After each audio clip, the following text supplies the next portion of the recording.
최진봉, 성공회대 교수, 최진영, 변호사 앵커 무궁화장이 추서됐음. 이다. 그러나 그 무궁화장 추서를 놓고 법률권에서도 보신 것처럼 의견이 엇갈리고 있습니다. 최 교수님, 글쎄요, 이거 보는 분들에 따라 시각이 상당히 다른 것 같더라고요. 인터뷰, 그렇죠. 아무래도 진보, 보수로 이렇게 나누어서 주로 얘기하는데 정부는 이렇게 판단한 것 같아요. 김종필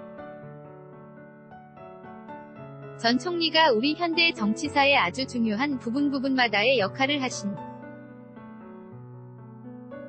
부분이 있어요. 그게 아까 리포트에도 나왔습니다마는 긍정, 부정 양면이 있습니다. 명함이 있는 거죠. 그러나 그분이 우리 정치사에 미쳤던 영향력 은 부인할 수 없는 부분이에요. 그게 부정적인 영향이라 하더라도. 그리고 사실 3당 합당을 통해서 김영삼 전 대통령 당선에도 영향을 미쳤고 DJ P연합을 통해서 국민의 정부가 탄생하는 데도 영향을 미쳤던 분이에요. 물론 그게 본인의 영달을 위해서 했다고 볼 수 있겠지만 그래서 그런 면은 로 본다고 하면 정부 입장에서 예우를 갖추는 게 필요하다고 판단한 것이죠. 그게 꼭 긍정적인 역할을 한 분한테만 훈장이 수여되고 물론 전체적으로 아주 범죄 행위라고 할 수 있는 부분들에 대해서 문제가 되는 부분이 다고 하면 그건 고려가 돼야 되게 5.16 군사혁명에 대해서 부정적으로 분이 있죠. 그건 군사독재 또 정치군인 이런 부분들에 대한 비판이 있음에 도 불구하고 그래도 총리로서의 역할을 2번이나 하셨잖아요. 2번이 총리를 하셨고 우리 현대 정치사에서 정말 삼김시대에 함께했던 분이고 넌 역할을 봤을 때 큰 족적을 남긴 건 분명하다. 그런 차원에서 수여를 한 것으로 보이고 또 전직 총리들이 대부분 다 받으셨어요. 생전에 계실 때 받으신 분도 있고 또 돌아가신 이후에 받으신 분도 있기 때문에 그런 형평성 차원에서 정부 입장에서는 무궁화장을 추서하는 것이 맞다고 판단한 것으로 보여집니다. 앵커 조금 전에 이완구 전 총리 언론 인터뷰 내용도 보여드렸지만 공에 대해서 너무 인색한 게 아니냐 이런 목소리도 있고 또 반대쪽에서는 지금 시대의 키워드가 적폐청산인데 이것에는 맞지 않는 게 아니냐라는 또 비판도 있는 것 같습니다. 인터뷰 결국 호랑이는 죽어서 가죽을 남기고 사람은 죽어서 이름을 남긴다라고 했는데 우리나라 현대역 사에 있어서 삼김의 한 축인 JP의 족적을 어떻게 지우려고 해도 지울 수 없는 것이죠. 다만 그 평가는 서로 다를 수 있는데요. 아까 민주당과 은 경우는 고인의 삶 그 자체가 현대사에 그 자체로 남길 것이다 해서 가보다는 있는 그대로를 남기려고 하는 의지를 보였고 그 반면에 한국당과 은 경우에는 자유민주주의를 지키고 세계 10대 경제대국 건설에 큰 역할을 했다라고 해서 상당히 긍정적인 평가를 했습니다. 그 반면에 정의당 같은 경우는 어떻게 보면 자연인 김종필의 명복을 빈다라고 하면서 이와 같은 행적 자체에 대해서는 상당히 어떻게 보는 비판적으로 얘기를 했습니다.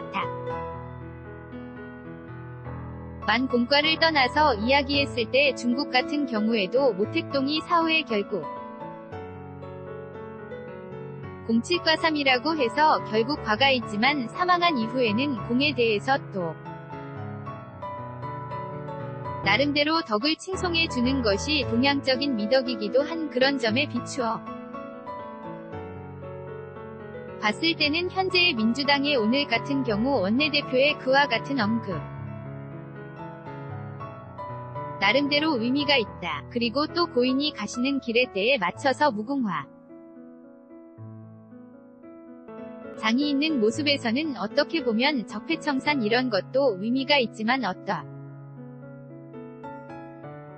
보면 대한민국을 통합하려고 하는 그런 의지의 표현이다라고 한다면 또 해석될 여지도 있지 않을까 봅니다. 앵커 고인에 대한 공과 논란은 상당히 좀 뜨겁지만 정치 10단으로서 촌철살인의 발언을 하는 정치인이었다는 점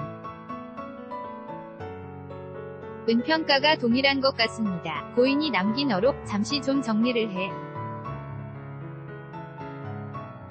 보겠습니다. 영원한 이 인자라고도 불리는 김종필 전 총리 지난 1990년 10월 노태우 전 대통령을 대통령 후보로 추대하면서 이렇게 얘기를 했습니다.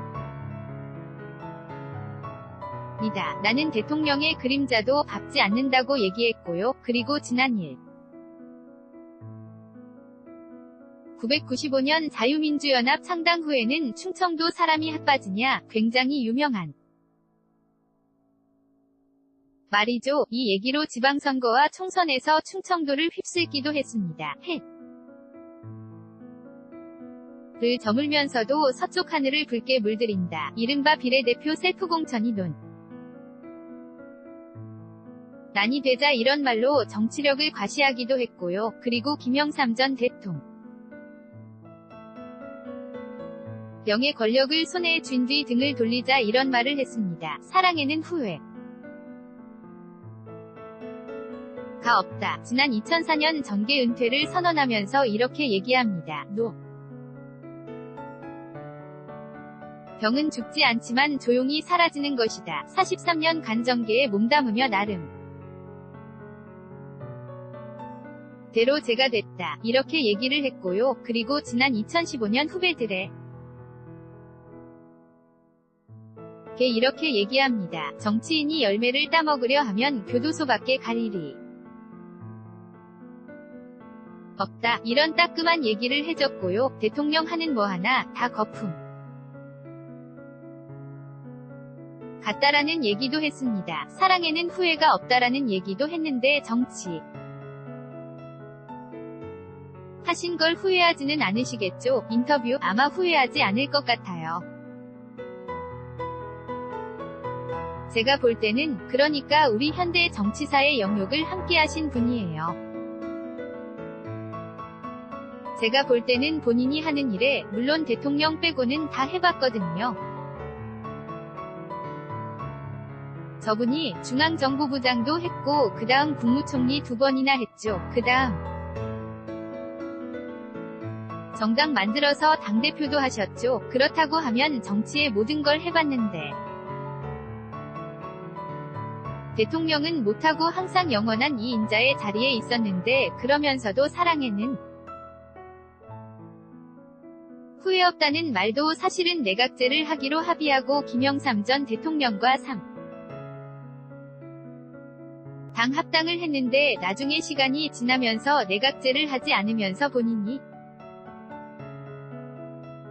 배반당했다고 주장을 하셨는데 그런 것도 사실 정치의 한 부분 아니겠습니까?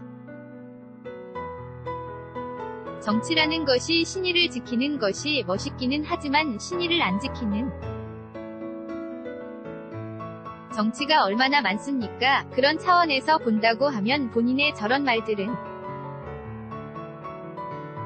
결국 본인이 정치하면서 느꼈던 것들을 그냥 있는 그대로 다 표현한 부분이 것 같아요. 그 중에 저는 가장 남는 말이 정치는 허업이다 이런 이야기를 하셨어요. 아까 열매를 따먹는 것 얘기를 하시면서 그 이야기를 하신 건 대 정치인들이 자기가 열매를 따먹으려고 하면 결국 감옥 가야 한다고 얘기 하잖아요. 정치인의 열매는 국민이 따먹는 거다 이런 이야기를 하셨어요. 정말 현대 정치인들, 지금의 특히 자유한국당이 그 말을 좀 귀담아 들었으면 좋겠어요. 큰 어른이라고 얘기한 JP가 말씀하신 말이니 국민이 열매를 다 먹도록 양보하고 타협하는 모습 보여줬으면 좋겠습니다. 앵커 최진영 변 호사님은 어떤 어록이 가장 가슴에 와닿으셨습니까? 인터뷰 여러 가지가 있었는데요. 정말 유명한 말씀들이 많죠. 1980년 L126 사태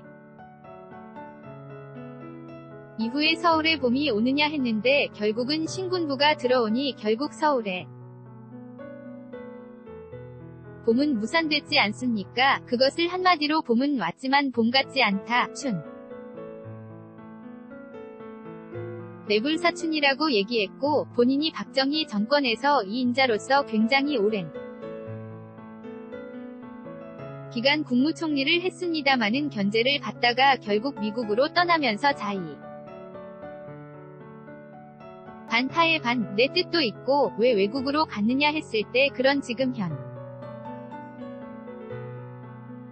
제 쓰이는 많은 말들이 JP가 남긴 말이라는 것이 굉장히 재미있고 또 중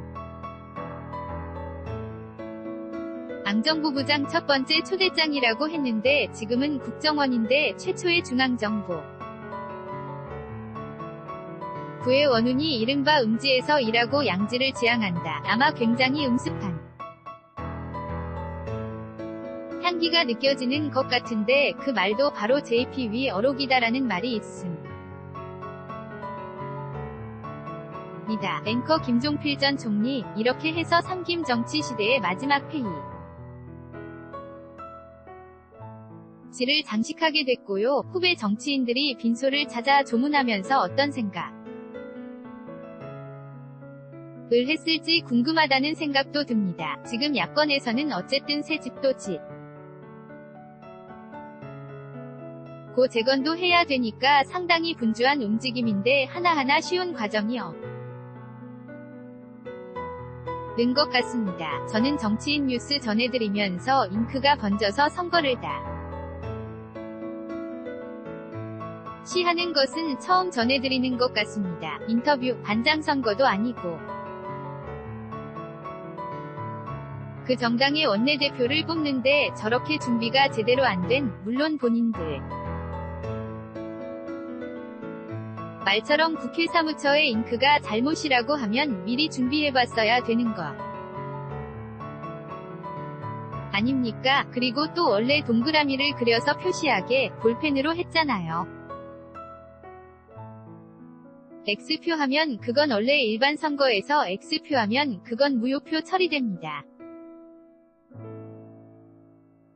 그걸 X표를 하면 그 사람을 찍은 거라고 봐야 되느냐 이런 이야기를 하는 것도 그렇고 또 다 모이지도 않고 10분 있다 온다고 저런 얘기야. 근데 카메라 돌아가는데 저런 모습을 보이면 바른미래당의 이미지가 어떻겠습니까? 지금 그렇지 않아도 지방선거에서 참패하면서 여러가지로 비난을 받고 있는 상황에서 정당이라고 하는 그래도 세 번째로 큰 정당 아니겠습니까? 지금 현재 의석수로 본다고 하면 그런 정당이 저렇게 원내대표 뽑는 표마저도 제대로 안 되는 모습을 보면서 국민들이 참 답답하다는 생각을 했을 거라는 그런 생각이 듭니다. 앵커 어쨌든 김관영 신임 원내대표로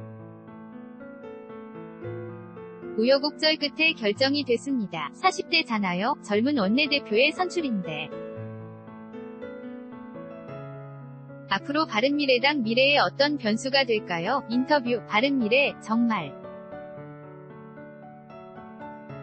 밝은 미래가 되어야 할 텐데 아시다시피 49세, 40대 기수론, 또정 고 강한 야당을 만들겠다라는 게 일성이었던 것 같습니다. 그런데 앞으로 해야 될 것이 당 내적으로는 지금 한 30명 중에 4분이 투표를 안 해. 습니다. 이른바 평민당과의 협력을 하고 있는 어떻게 보면 그분들을 어떻게 다시 바른당으로 돌아오게 하느냐 하는 그런 과제가 있고 더불어서 바로 다음 주부터 빠르면 하반기 원 구성이 있는데 거기에서 바른당의 원 구성에 대한 몫을 얼마나 챙기느냐인데 실제 예전부터 해서 이른바 협상의 달인이 다 이런 이야기가 있습니다. 실제 김 원내대표 같은 경우는 재선이기도 면서 예전에 보면 행정고시하고 사법고시 양쪽으로 패스해서 나름대로 역량도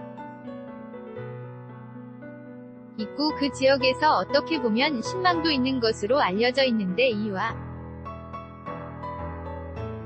같은 젊은 40대로서 어떤 민주당과의 협상 그리고 경우에 따라서는 한국당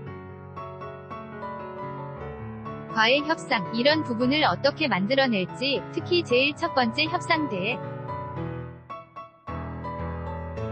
오르는 것이 원 구성에서 국회에서의 단체장을 끌어오느냐, 이 부분이 굉장히 중요한 어떻게 보면 시험대가 아닌가 생각을 합니다. 앵커 어쨌든 방선거 참패 뒤에 과제가 많이 주어진 바른미래당인데 오늘 이 모습만 봐서 는 앞으로 개혁에 대해서는 좀 답답한 마음도 드는 게 솔직한 심정인 것